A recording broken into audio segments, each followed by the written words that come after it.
Good morning mga agafi. Nandito nga pala tayo sa ating isdahan. Pinapak natin yung mga isda na binili sa atin. Ayan, natapos ko nang ipap. Hindi ko na-videoan yung pagpapa ko ng pidert. Ito nga pala yung pidert na meal. Ayan.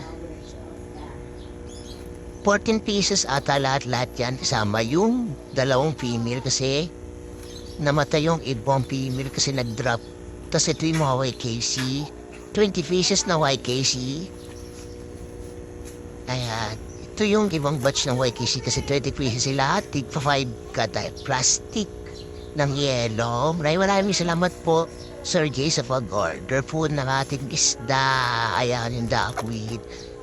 Ayan yung isang YKC pa. Maraming salamat po sa panonood at dislike, follow and share po. Thank you po. Ayan na siya. I-deliver na lang namin siya mamaya sa Mike Tambo Jollibee. Ayan na po.